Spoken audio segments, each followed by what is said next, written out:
This is Brent coming at you with the overhead squat assessment. Now this is going to be a series of videos by request. In this first video, we're going to go ahead and go over what is ideal posture.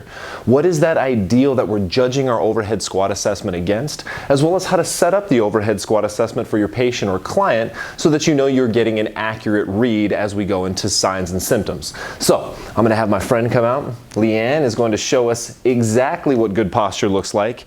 Now you guys notice I have some key words written up here. These are the key segments or joints that I want to look at to make sure I have everything lined up ideally. Now we start with the feet. That's because everything stacks on top of the feet. So if I were to fix her head, fix her shoulders, fix her hips, and then try to fix her feet, there is a chance I could change all of that alignment back up. We're going to go ahead and start bottom up.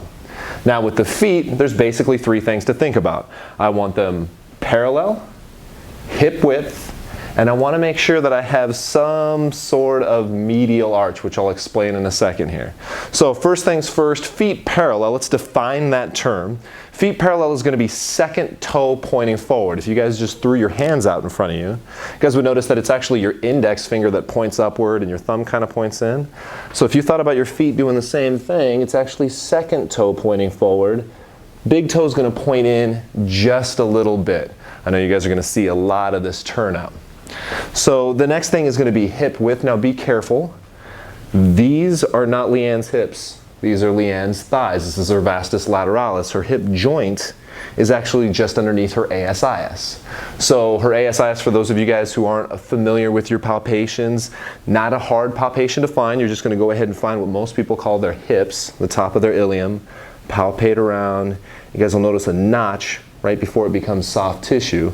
So we want to make sure that the feet are in line with that ASIS. All right, her hip joint is right behind this point.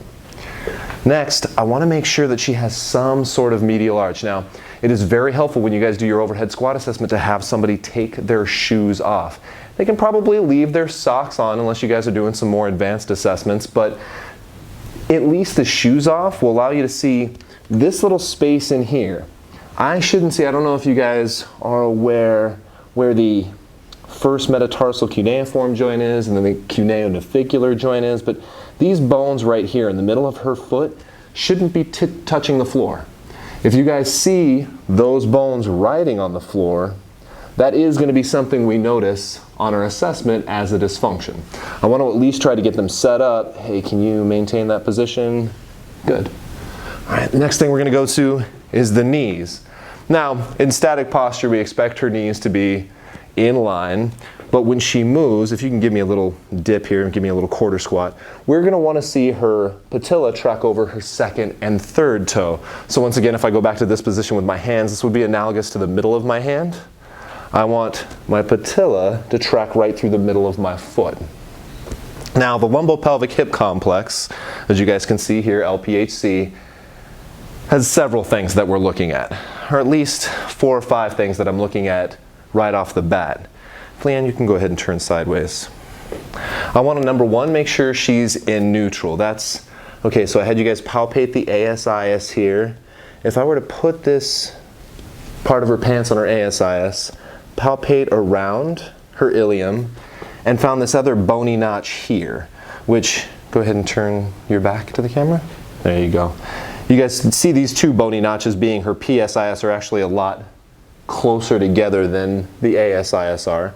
But if I go ahead and put the back of her pants up on her PSIS, and then I line up her pants, that gives me a good idea of whether her pelvis is level. And that's the first thing I want to notice. Is this level? Or is she turned in a little bit, which you guys might already know is an anterior pelvic tilt. Usually what comes with that is now we see that there's this excessive curve. We wanted a neutral curve, which we saw Leanne started with.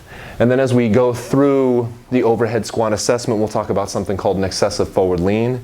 And I also want to make sure that Leanne, even just standing there, has a little bit of abdominal tone. I know you guys have seen, I hate to have you do this, Leanne, but go ahead and totally relax out your TVA. All right, so you guys see those people who have like, they have no abdominal tone whatsoever. You know, they got that little like beer belly thing going on. Like we want just a little bit of beach belly. That should be kind of normal as we're standing there. Now, next thing we're going to look at is shoulder girdle. When I sit here and I got Leanne, you can go ahead and face the camera.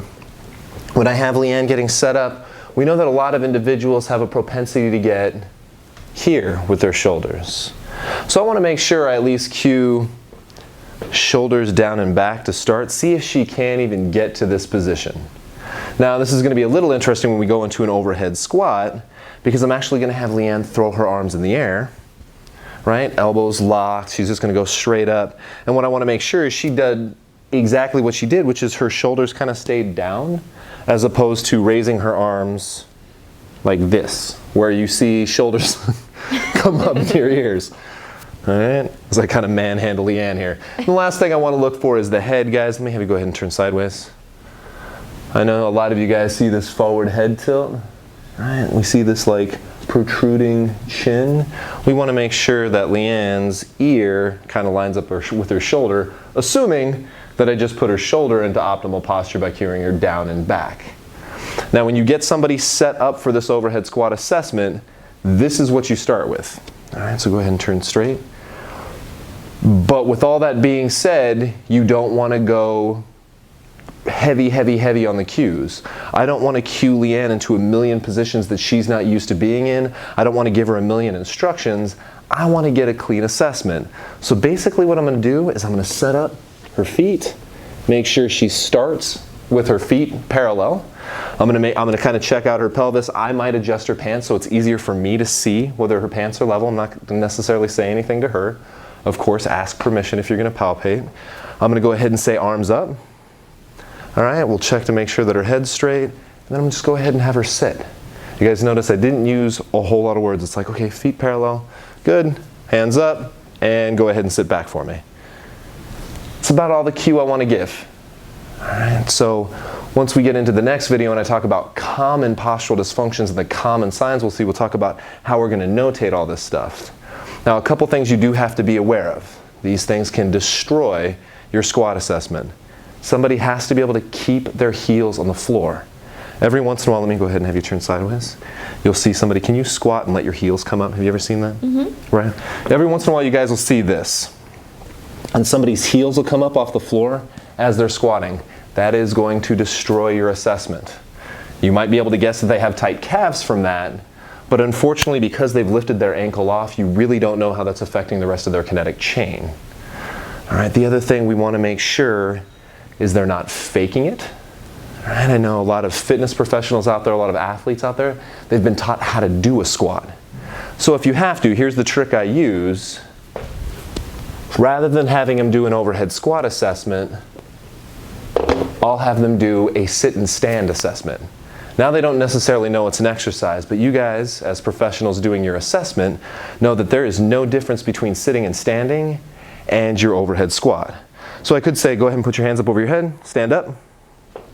Good, sit back down, stand up. Good, can you sit down with only touching your butt to the chair and getting back up? Good. So you guys can see this is the exact same thing. This is also a wonderful regression if you guys have maybe a less well-conditioned or an older population who can't do an overhead squat to begin with. You could break it down, not do the overhead part. You could have them put their hands on their waist to start, or hands over their head to start, or maybe break it apart and do this part as one part of the assessment and sitting as the other. But if I go ahead and take just about anybody and go, okay, let me just have you sit and stand.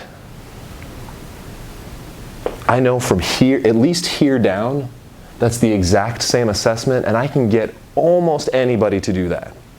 All right, so there you guys go. We have optimal posture, which is going to be, reviewing real quick, feet parallel, hip width with a mild medial arch, knees in line with the second and third toe. That's patella in line with the second and third toe. Lumbopelvic hip complex, I'm going to go ahead and set somebody's pants up so that I can see if her lumbopelvic hip complex is in neutral. Shoulder girdle, shoulders down and back. That includes even when I put my arms up, shoulder girdle is down and back. And then head, I'm going to at least look to try to start in neutral position. I hope that this gives you guys a good foundation for what is going to happen in the overhead squat video series as we start pulling this thing apart sign by sign. Thanks again. Long, that's 10 minutes.